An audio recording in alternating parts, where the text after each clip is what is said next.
ॐ भूर्भुवः स्वः तत्सवितुर्वरेण्यं भर्गो देवस्य धीमहि धियो यो नः प्रचोदयात्। ॐ शान्ति शान्ति शान्तिः। Namaste my dear friends, I am giving you a very wonderful video about the teachings of Sri Ramana Maharshi. In this video I am going to explain Sahaj Sthiti and Sphurana. This is in the form of question and answers. Question put by the devotees and answers given by Maharshi Ramana. Question. Then what is the Sahaj Sthiti? Bhagwan. No description is possible. The reflected being, consciousness which is localized in a physical body, is destroyed. After this is destroyed, that alone remains which has always been. It is the absolute reality. It transcends dualities such as being and non-being, knowledge and ignorance, light and darkness, etc. It is that which is, that is all that can be said of it. That is what Yahweh stands for in the Bible. Although he seems therein to be a personal God guiding the destiny of the children of Israel, the Talmudic prophets of old knew the transcendental aspect, as did the Christ. God told Moses, I appeared to Abraham, to Isaac, and to Jacob as God Almighty, but by my name, Yahweh, I was not known to them. On the other hand, the term Yahweh occurs many times in Genesis. Is there a contradiction? No prophets before the time of Moses had known the personal God Yahweh, but Moses was the first to whom the transcendental, formless aspect was revealed. The earlier prophets knew the name but not its significance. They loved God and cherished His name but did not understand the meaning or import of the name. The name means I am that I am. God revealed the meaning of the name to Moses, whereas the earlier prophets had only been given the name. The name means that one who is simply subjectively aware without knowingly any object is absorbed or transformed into God. This is not an intellectual conviction or mental assertion. It is the blossoming of the heart lotus, Hirday Spandana Nikamal of love from within. Question. Bhagwan mentioned something known as the Aham Sphurana yesterday. Having reached this Aham Sphurana, how does one proceed from there to self-realization of the final Sahaj Sthiti? Having reached Bhagwan replies, having reached Aham Sphurana, no further effort is possible. For one who has reached the Sphurana, this question is impossible, as is any other question. No doubts arise because the doubter has long ago given himself up to the infinite beingness that shines in his own heart as the light of the true eye. One who has reached Sphurana and remains perpetually merged in it instead of vacillating would never think, I have reached the Aham Sphurana. Now I wonder when realization of the absolute self is going to dawn on me, nor would he think any other thought. The thinker gone, who is left to manufacture thoughts, the one who steadfastly remains in the Sphurana state does not crave realization nor anything else, for he no more has any needs. Since a fall from it is always theoretically possible, the Sphurana is still classified as sadhana. However, it is the loftiest stage of sadhana, for it is sustained without the least trace of effort or sankalpa to remain in it. Continuous Sphurana is possible only after the ego sense has been finally given up. Before it manifests continuously, it is possible for the sadhaka to experience flashes of it. Instead of permitting these flashes to distract him, and instead of making deliberate effort to perpetuate it or voluntarily bring it about again, he should calmly inquire who has experienced this until the Sphurana becomes continuous.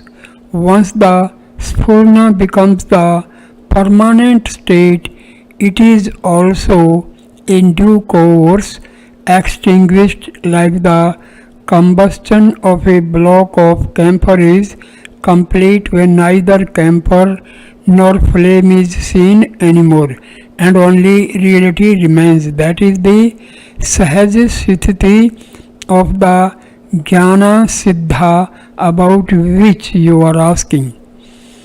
Question put by the devotee. What are the physical symptoms of the Sphurana? Does it involve loss of functioning of the sensory organs? Does it cause loss of body consciousness? Bhagwan replies, there may or may not be an involuntary state of Kevala Kumbhaka. There would also be a throbbing or pulsating sensation. But why are you asking this question? Dive within and see for yourself.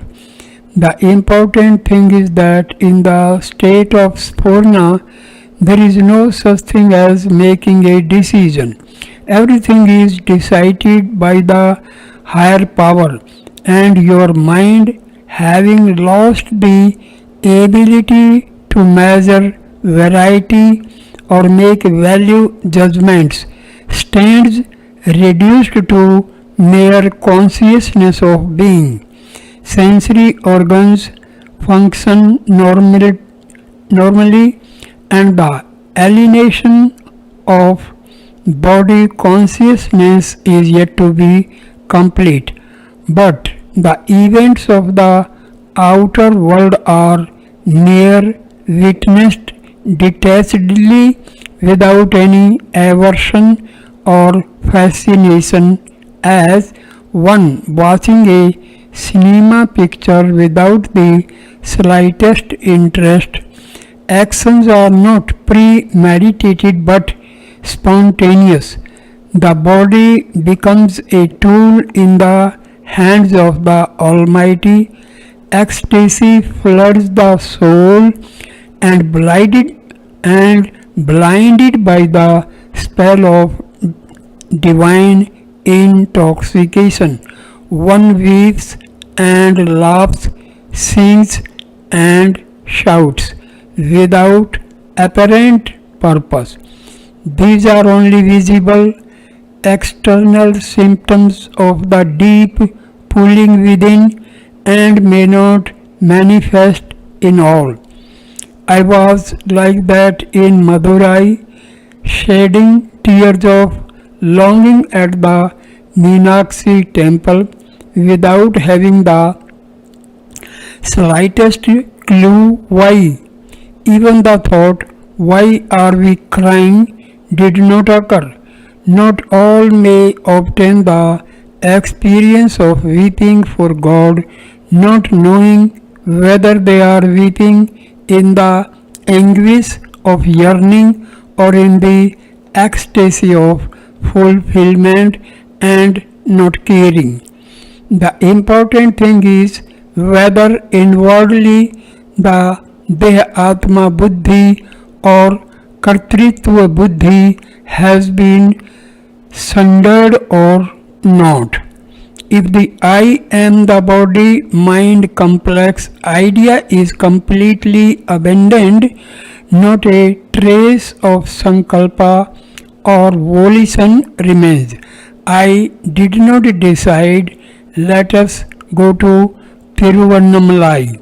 Rather, I watched the figure on the sofa gently touch his right shoulder with one delicate finger. Come here, that's all.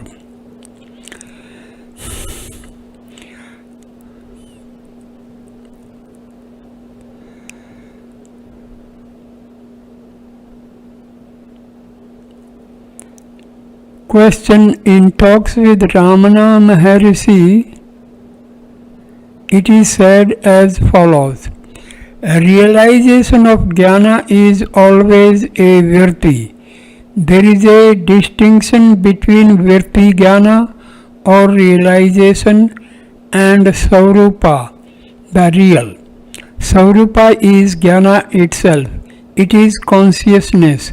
Saurupa is Sat Chit, which is omnipresent. It is always there, self-attained. When you realize it, the realization is called Virti Jnana. It is only with reference to your existence that you talk of realization or Jnana. Therefore, when we talk of Jnana, we always mean Virti Jnana and not the Saurupa Jnana, for Saurupa itself is Jnana consciousness always.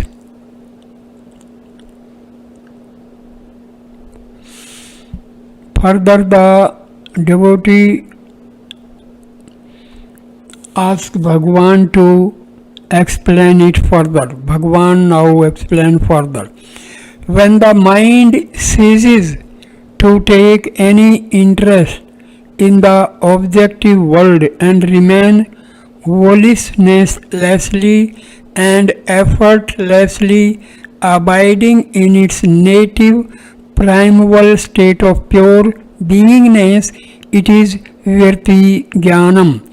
One may be said to have reached the state of Virti Jnanam only if and when his mind remains so, not as the result of any motive or objective, but because of the fact that now it does not know anything else. The mind, which was earlier consciousness concealed by a labyrinthine network of virtues, is now reduced into simple consciousness of being, to which effort or objective is altogether alien, then there is no question of straining oneself to remain still. Stillness is now the natural state. This is Manoni Virti or Virti Jnanam. In this state, there is nothing available to deflect one's attention away from subjective awareness. The mind remains transfixed at the point of its origin. The light of I can be clearly felt to be shining. The experience of the scintillation I is called Aham Sphurana. Since this state is not brought about by means of expenditure of any mental effort but rather on account of subsidence of mind, some books say that it is a transcendental state. Question: is that the state of the Jnani? Bhagavan replies, no, when even the rarefied mind is destroyed in the beyond, it is the Sahaja Sthiti of the Jnani. But you need not worry about all this, it is unnecessary. It is enough to lose the ego, therefore everything is automatic. Bhagavan. This phenomenon is called Aham Sphurana or I scintillation. It indicates that a state of incomplete or partial absorption in the heart was prevailing at the time when such scintillation took place. Complete absorption is the desirable state. Question: how can I bring about such complete absorption? Bhagavan replies, your efforts can extend only as far as the Sphurana, scintillation, abide continuously and incessantly in the Sphurana, leave the rest to God or self. Question: often, even whilst the Sphurana is going on, thoughts appear and distract me. What should I do at such moments? Bhagavan replies, gently extricate yourself from the thought, that's all. The mental faculty is not destroyed whilst the state of Sphurana is in operation. It is in a state of dormancy or suppression. Whenever it reasserts itself, look closely at the thought that caused such re-emergence and it will vanish. Steady, continuous practice is required until you have naturally become established in the Sphurana. That is, until you reach a state wherein no effort on your part is necessary any longer to keep up the Sphurana. Plunge the mind in the Sphurana again and again and again and keep it submerged there until you find that the Sphurana is going on naturally and without any effort on your part. If there is a desire or resolve within the mind, I am carrying on with the Sphurana because doing so will earn me liberation. Liberation will never dawn. The Sphurana should not be the result of any mental process. It should be natural, motiveless, spontaneous, and uncaused by anything. Only then will liberation dawn. Those who expect or anticipate or want liberation never find it.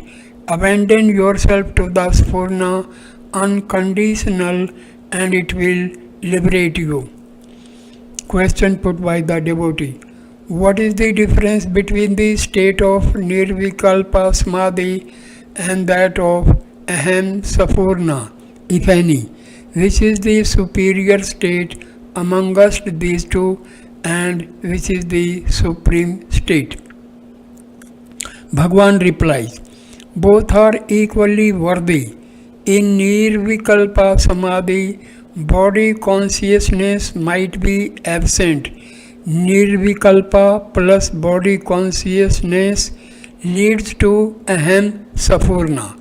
However, Aham Sphurana is conductive for destruction of vasanas, whereas the same is not possible when the mind is temporarily sucked into the heart, shutting out body consciousness and obviating the possibility of sensory perception for the duration of the experience of samadhi. Question. Yogis are said to divest themselves of body consciousness and remain in the absence thereof for decades together. Bhagwan replies, Yogis try to eliminate body consciousness by practicing Kevala Kumbhaka for abnormally large spans of time, but the trouble with adopting such an approach is that the volition or intent to remain bereft of body consciousness remains still to be tackled. For this reason, it is better to not try to forcibly eradicate body consciousness, which after all is only a harmless upadhi. Once you have given up the notorious delusory habit of false identification of the self with the not self, all possibility of volition and effort must be destroyed before jnana can dawn. As per the body's prarabdha, let the upadhi of body consciousness drop off automatically. We need not bother about it, regarding it as any hindrance to be resolved or tackled. You need not try to destroy the body or somehow subsume it into nothingness. Simply cease to identify or associate with it in any manner that will do. Trying to get rid of the body implies paying further attention to the body. Instead, channel attention away from the body and into the self. That is the thing to be done. As for the supreme spiritual state which you asked about, it is the Sahaja Sthiti of the Jnani. It cannot be attained by sadhana. No effort can reach it. Surrender yourself to it unconditionally and you will be absorbed into it. Vichara is only to prepare the mind for unconditional surrender. If you can surrender absolutely, where is the need for vichara and where is the possibility? Who would then be left to investigate? Question. Is the self located on the right hand side of the chest? Bhagavan replies, only up until it is necessary for you to admit that you have a body. Do you? Question. Yes, how can I deny it? Does not Bhagavan see this body talking to him? Bhagavan. The body does not say I am you. You say that you are it. When you have weaned yourself away from this erroneous attitude that you are somehow linked with the body, then you will know where the self is. The self is not anywhere, it is. Question. What about Sri Bhagwan's idea that the Hridaya Granthi is represented by physical spot in the body? If the self is inherent only, does not this idea become invalid? Bhagwan. Discover the non dual self and we can worry about its relation to the body later, it need be, then not now. It is true that there is an orifice on the right hand side of the chest, fashioned like a tiny hole. This contraption remains always closed, but it is opened by vichara. The consequence is that Aham Sphurana shines forth. However, all this is only from a relative point of view. In actual fact, the Jnani who abides in the state of Ajata Advaita is quite irrevocably lost to physical reality. These explanations are not for him, they are formulated only to satisfy the curiosity of the man on the Calapham omnibus. Their truth is only as true as the truth of your own bodily existence and no further. Question. Will vivisection of the body by a skilled anatomist reveal the presence of this organ? Maharshi.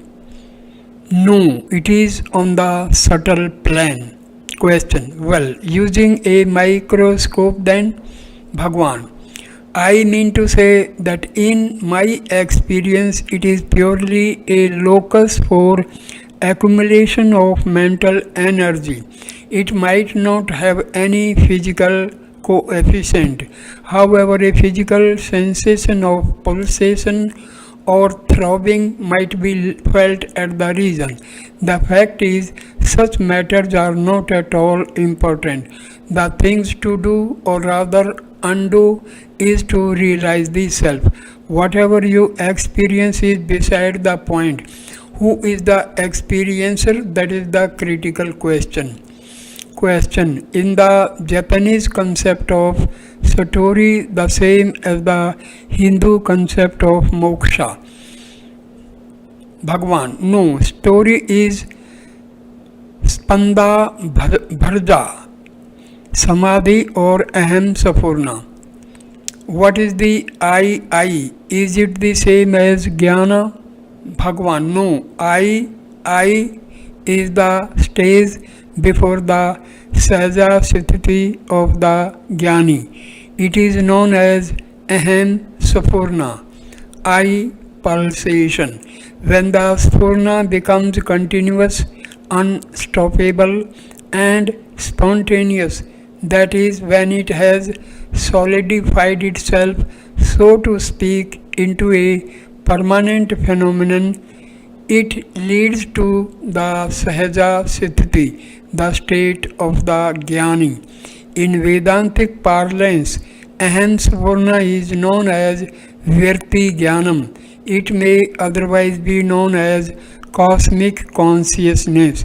It is called cosmic because the mind in that state is in a generic form. That is, it is not held captive by the aham virti, the primordial mental modification I, for the duration of the experience. If the destruction of Purva sanskaras, latent predispositions, is incomplete, afterwards the aham virti reasserts itself and the flow of thoughts resumes itself as usual. The Sphurana, when held on to continuously, weakens the aham virti, which alone is the cause of the Hridaya Granthi, not between the sentient and the insentient, that is the ego, and bestows mukti, freedom from embodiment and future birth. Question. How to hold on to the Sphurana continuously? Bhagwan replies, the effort or will or volition to do, it is itself an obstacle to the shining of the Sphurana. If you remain as you are, the Sphurana shines forth of its own accord. Question: has Bhagwan said that the experience of Sphurana is accompanied by a prickly sensation on the right hand side of the chest? Bhagwan: leave alone the physical sensation. It might be brought about by the Sphurana, but it is profitless to think that merely having experienced the sensation means that you have accomplished something. The important thing is to always remain in the state of effortlessness and volitionless thoughtlessness. The subtle eye, which witnesses the fact of the mind remaining in this state, must also vanish. Only then is realization made possible. Question: sometimes you talk about something called Aham Sphurana. Is this the same as cosmic consciousness? Bhagwan replies: yes, it is called so because when in that state the subtle mind feels the heart as a pulsating vibration, the accompanying physical sensation on the right hand side of the chest may also manifest, but this sensation on the whole is not worthy of any deep consideration. If only serves, it only serves as an indication that the mind through long practice has become largely subtle and serene. It is a symptom of progress but should not itself be mistaken to be the goal. The important thing is for the mind to always remain in its native state of effortless and volitionless absence of thought. Question: when I investigate who am I feel an intense throbbing sensation in the heart center, which Sri Bhagwan talks about on the right hand side of the chest. It is like a sensation that a person would have who is overwhelmed with emotion. It brings tears to my eyes. Every time I investigate who I am drawn to this center. Is it enough to hold on to this sensation? I ask this question because I have heard that Bhagwan opines that although concentration on this heart center is a beneficial spiritual exercise, it is not the same as vichara, and I do not want to get sidetracked into doing anything that is not explicitly vichara. I am particularly anxious to get emancipated in this jnana. Bhagwan replies: instead of endeavoring to hold on to such sensation, remain unreactive. Why invent a spurious I and then ask him to decide whether he wants to hold on to the sensation or not? If you try to hold on to such sensation, it will vanish. Do not try to do anything with the Sphurana. If you try to do anything with it or catch hold of it, it will vanish and you will be left wondering where you went wrong and why the sensation has vanished. The Sphurana must be continuous. It will remain that way only if you leave it alone. That is, remain as you naturally are. Perfect absence of effort is what is needed to sustain the Sphurana continuously. Why? Because effort implies the existence of the ego making it, and if the ego resumes its activities, the Sphurana will have to subside. Make every effort to remain totally without any effort. Who is that one who wants to hold on to the Sphurana? He is the mischievous, important, known as the imp, known as the ego. So do not permit the ego to disturb the Sphurana. Let it go on indefinitely by means of exclusively remaining solely as it, the Sphurana perpetually. This Sphurana is a partial experience of the self. It is an indication of the coming glory. But if it is to elevate into the self, it must be left undisturbed. It must be permitted to go on indefinitely. For that, the ego must be kept in check by means of vichara. So, whenever you find the Sphurana subsiding, ask yourself, who am I? It will come right in the end. So at this point I conclude this wonderful video. Thank you, my dear friends. Namaskar.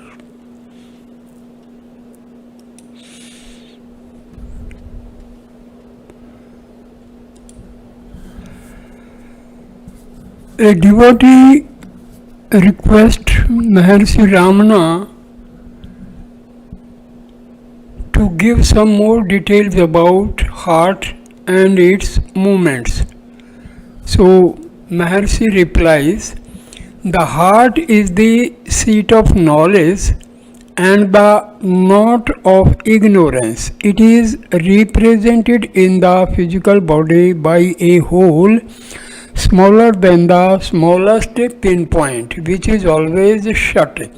When the mind drops down in Kevala Nirvikalpa, it opens but shuts again after it. When Sahaja is attained, it opens for good. The knot which ties the insentient body to the consciousness which functions in it is the knot of ignorance. That is why when it is loosened temporarily, as in Kevala Nirvikalpa, when there is no body consciousness, I used to feel the vibrations of the heart which resemble those of a dynamo. Even in school, when I developed rigor mortis many years ago in Trigonometry, every object and sensation disappeared except these vibrations. It was as if a dark screen was drawn before my eyes and shut the world completely from me. But of course I was all along conscious of the self with a vague feeling that someone was crying near me. This state continued till just before I regained physical consciousness, when I felt something rush from the heart to the left chest and re-established life in the body.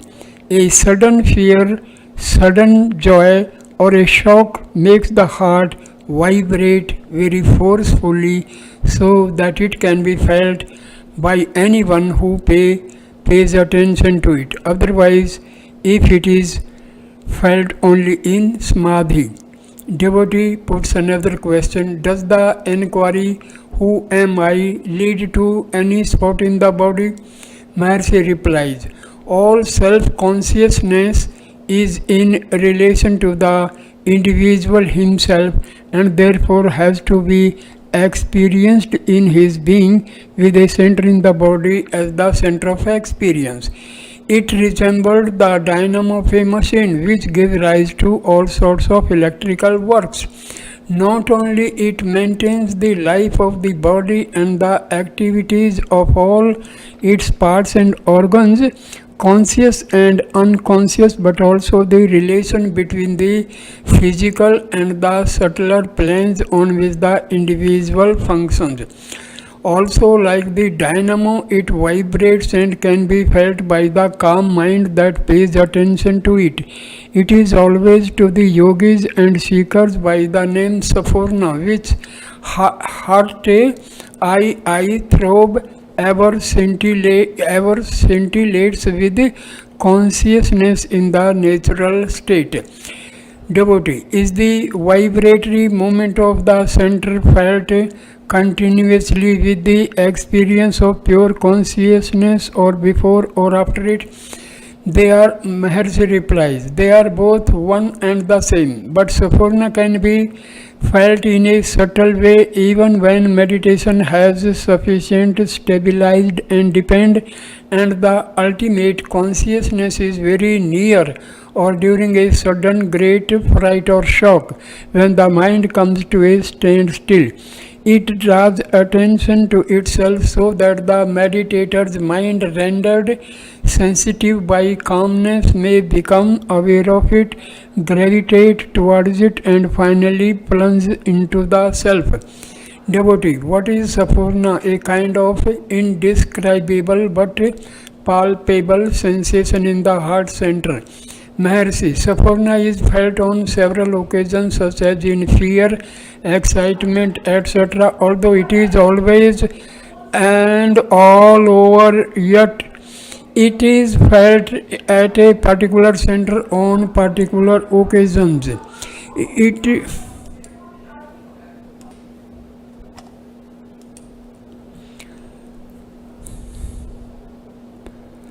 It is also associated with antecedent causes and confounded with the body, whereas it is all alone and pure, it is the self. If the mind be fixed on the Sphurana and one senses it continuously and automatically, it is realization. Sphurana is pure. The subject and object proceed from it. If the man mistakes himself for the subject, objects must necessarily appear different from him.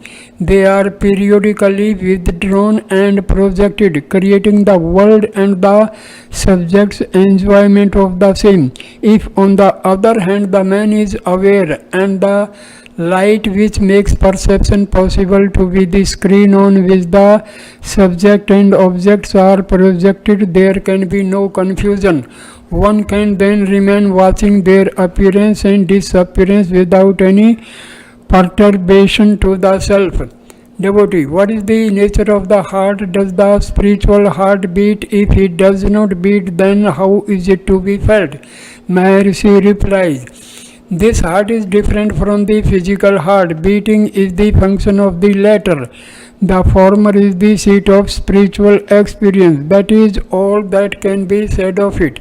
Just as a dynamo supplies motive power to which whole system or lights, fans, etc., so the original primal force supplies energy to the beating of the heart, respiration, etc. Thank you for watching this video. Namaskar, my dear friends. Thank you.